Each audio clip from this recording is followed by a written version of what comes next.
One thing's pretty damn clear, and that's the abundance of wood that I've got here that absolutely needs storing.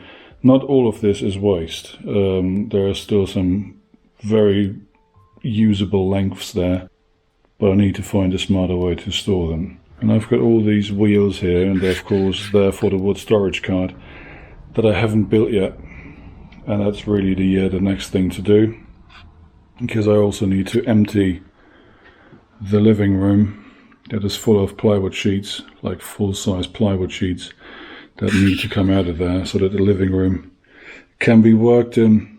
And so I need a storage for all of that wood, and that's what I'm going to have to build next.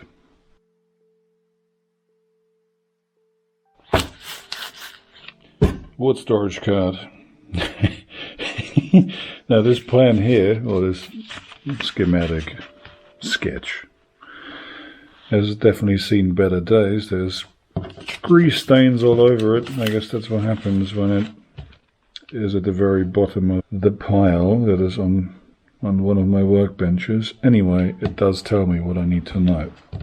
I want it to be 2.4 meters long, and it's going to be made up out of two 1.2 meter cuts that I'm going to bolt together, so that I have the option of unbolting it at some stage.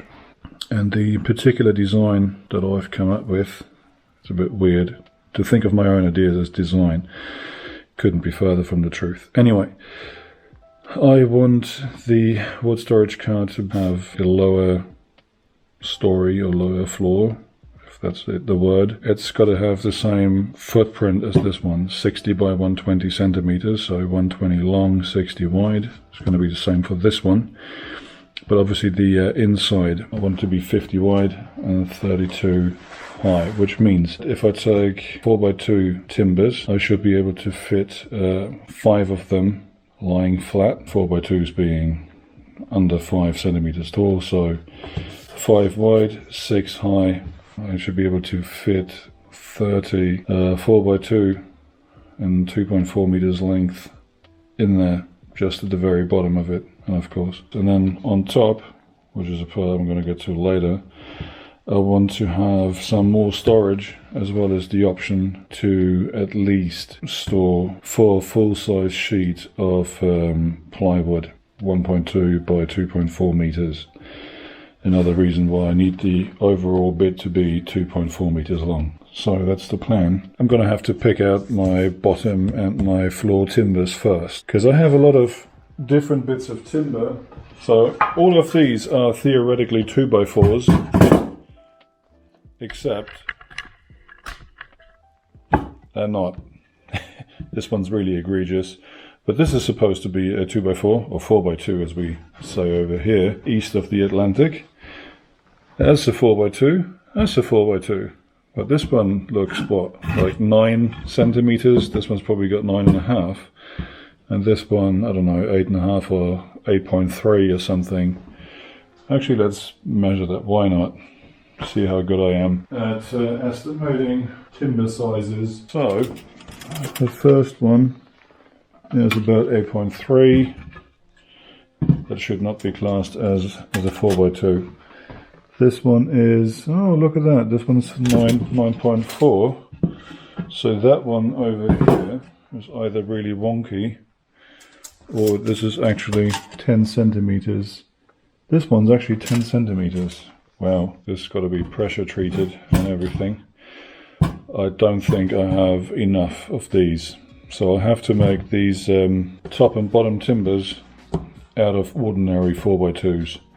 And that means I'll have to trim them down. I'm going to trim them down to 9 centimeters here and there, because then at least I know what I'm dealing with, and I can just trim all the bits that are supposed to be 4x2s down to 9, and then I have consistent measurements all around. These measurements here, 90 for the bottom and 110 for the top, I'm going to have to allow more, probably around 94 at the bottom and 114 at the top, because these bits here on the sides, they're supposed to be 6x2s.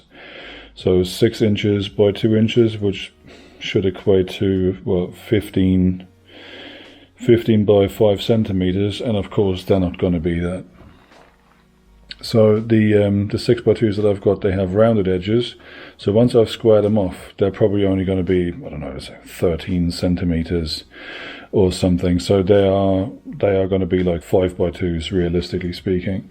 So I need to allow some slack for these bits here. I guess then it's time to prepare the sides, and once I know just exactly how wide these are, I can then cut these bits here to exactly the length that I need. But first I have to find them, make sure that I've got enough. So there's the cut timber.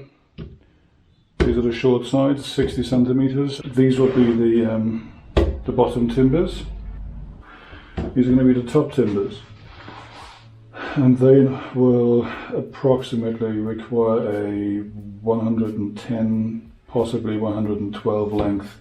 And at the moment they're all about 120. That's all the, I guess, horizontal bits taken care of. Now I have to look at the 6x2s, which are going to be the legs or the vertical bits, and that's what I've been procrastinating in order not to do so far, because the 6x2s are up there, and if I'm not mistaken they are the 3.6 meters length, so they're going to be a bit unwieldy. How am I going to do this?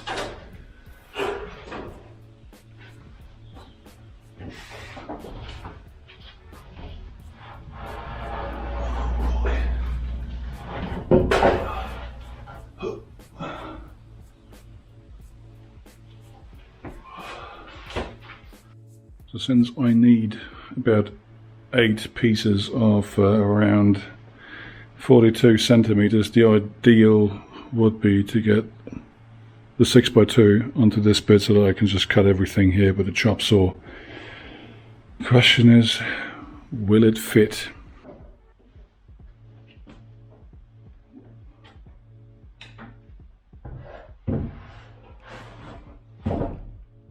Once again, an illustration in how impossible it is to get straight timber at the moment. Don't know why that is. So the first thing I've done is to cut this edge off and give me a nice fresh square edge that I can now measure from, mark it off, slide it in, chop it, slide the next end in, and so on and so on. So really the purpose a miter saw bench is intended to be used.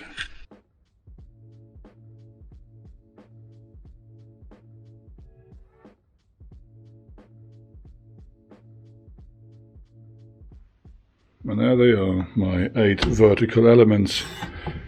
Now time to do something about these extremely rounded corners.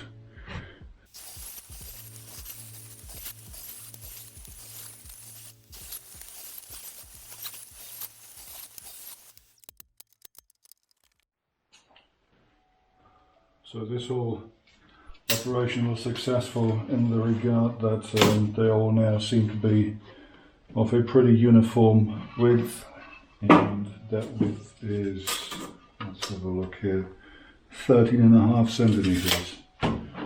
Well, at least now I know what I'm looking at when they stand up like this for this width, so now I know which length to cut my side timbers to for the overall length of the cards to be 120 centimeters.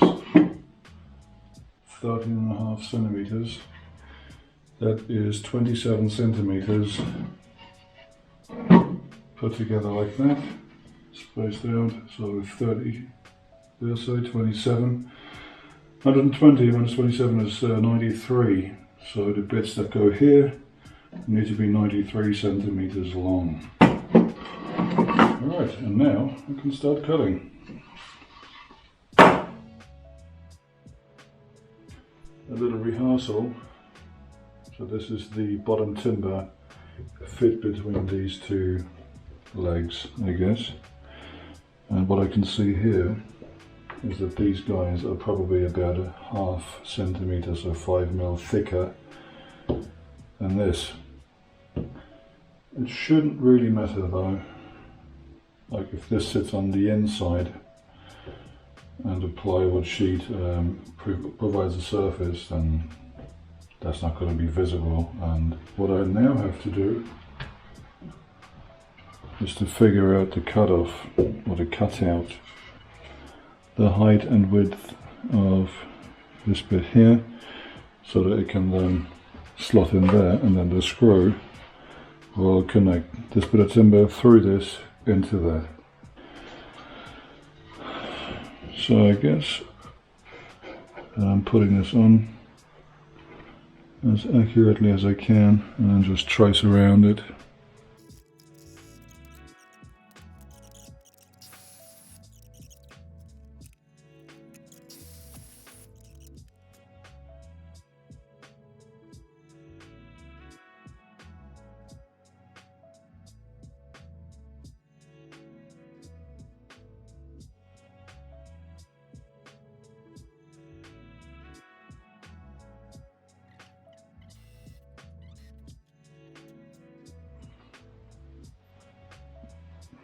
Well, that's one side done.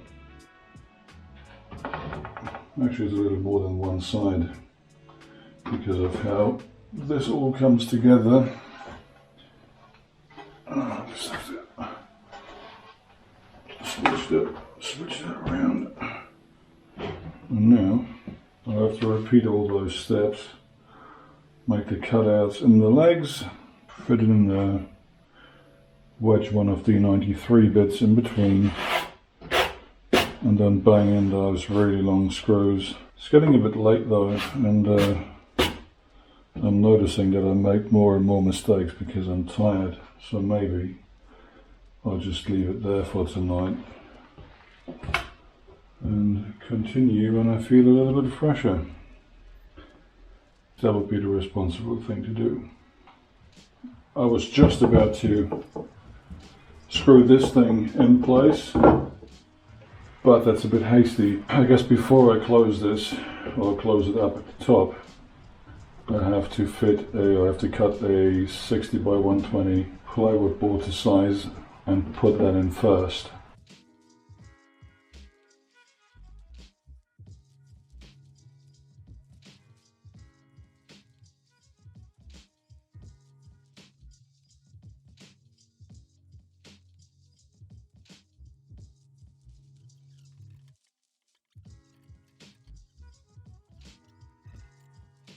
Next, I think it's this piece here, but that one has to be cut. There's a reason for it that I'm going to get into later. So I've marked off, I think 10.3? 1, 2, 3, almost 10.4 millimeters up here on the top. I'm going to just flip this around and make another mark. Now it shouldn't have to be this deep. Because of course there is 18 mil of plywood going to be added on top, but still, it can't hurt.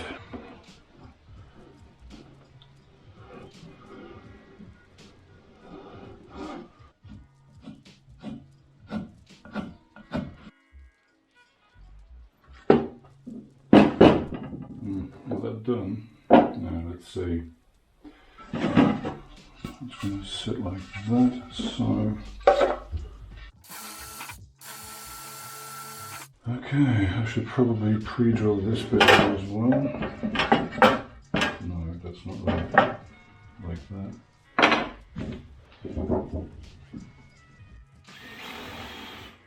Well, as can be seen here, like this. This screw here and that screw there, they're quite nicely apart, so they shouldn't interfere with one another.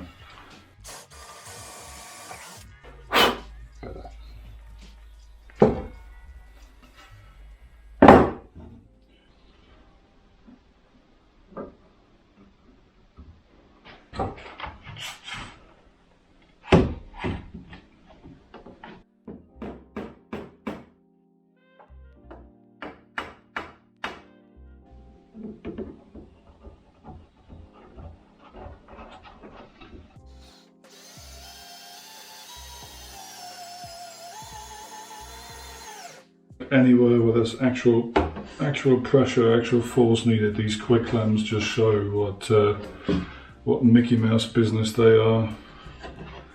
They're really not particularly strong. Hopefully they're strong enough to just keep the corners here sitting flush on top of the legs. Now, because I have to go through this entire width of a 4x2, I'm going to go with a 15 centimeter screw so that it still sits about 5 centimeters in the top of the leg. And I want to angle it probably pretty much downwards now.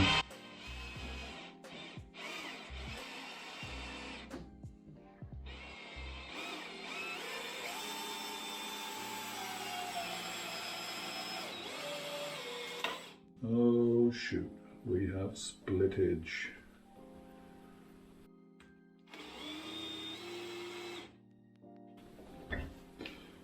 No, that ain't good.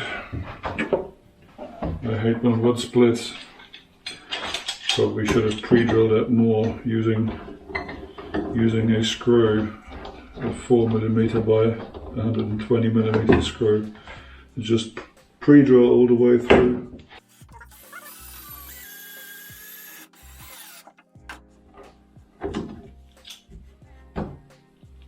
The good thing is the split is going like this,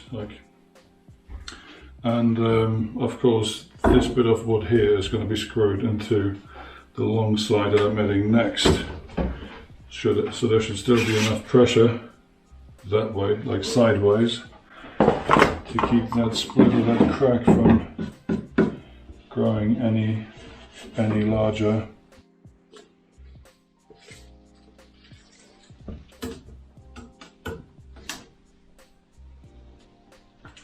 So we are looking at 112 centimeters, pretty much on the dot. Okay, so it sort of fits this bit here. Now I'm gonna just mark off where I need to make a cut. Right. What else do I need? The width of this thing is 16.4. So it'll be 8.2. I mean, I could make this 8.5, or for just some extra tolerance or extra allowance, I could just say 9 centimeters.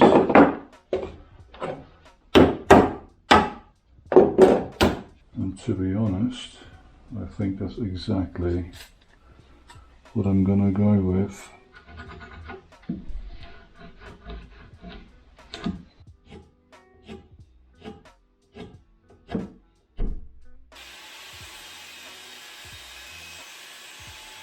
Now, let's see where we're at.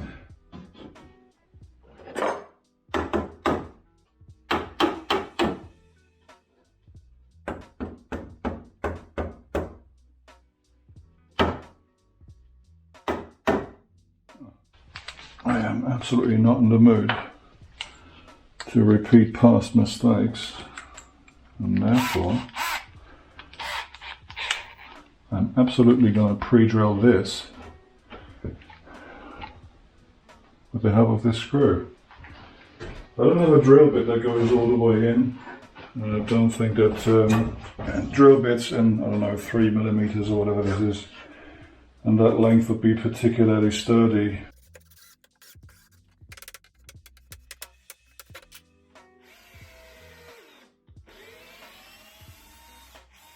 Hopefully this will do the trick. I don't think I need to worry about this thing lifting up. 15 centimeters. 15 would come to about there. I think that's really all that's needed here.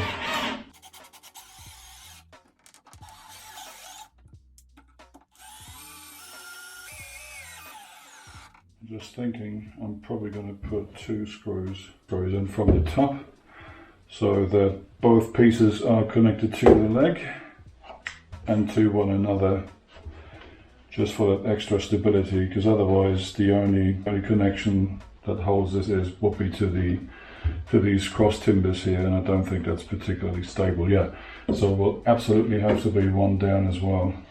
I forgot to add that earlier. I should be okay to do this now, as long as I fix them in place that they can't wobble out of the frame. Pre-drilling shouldn't be an issue with this thing in place.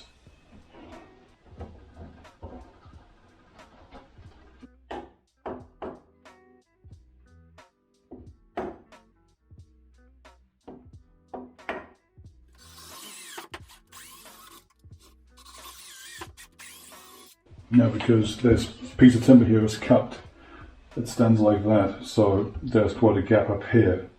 I'm not quite sure what to do first, whether to make the screw in at the bottom because the gap there is smaller at the top. I'm guessing I'm stressing the timber less if I put the bottom one in first.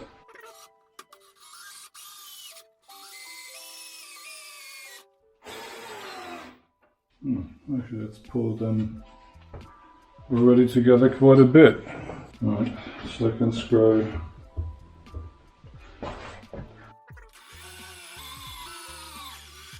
Yeah, that's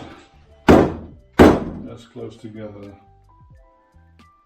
as I can get it. I have to keep reminding myself this is a workshop. It's a goddamn garage, not a living room. So I think a gap here of what, a millimetre and a half is more than acceptable. Yeah, I'll leave it there. Okay then, let's see.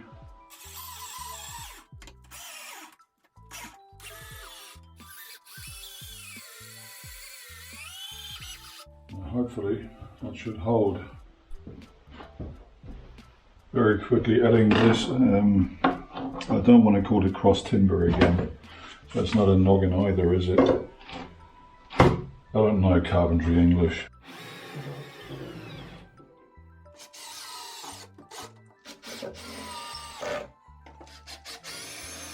One of these 4x2s wouldn't be wide enough to fit one of these guys. That's the only reason why it's there. I've got a rough cut for top surface, but it still needs trimming, and it's not straight either. So I'll probably have to clamp it down in order to screw it in, and then also trace and make a cutout. There's not a whole lot left to do on this car at this stage in the build. So yeah, not a whole lot that needs to happen at this stage in the build, at least for this cart. Now of course I can't start the top construction until I have the second cart finished, because of the way they're meant to be combined. I probably want to put this not upside down but onto its side so it stands upright, because that way it'll take the least amount of space, and I'm quickly running out of space here with this bit and a sibling. So yeah, I think upside down for the time being while I assemble the counterpart.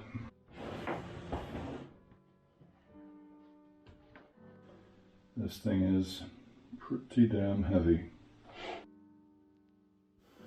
And this is what the two base frames look like when they're put together, even if it is only with clamps for the moment. At 2.4 meters, the length of this wood storage cart is nearly the width of the workshop, which is 5.4 meters. Once the top part is added on, this will be a large piece of workshop furniture indeed. That, however, will be a matter for a different video, maybe even the next one.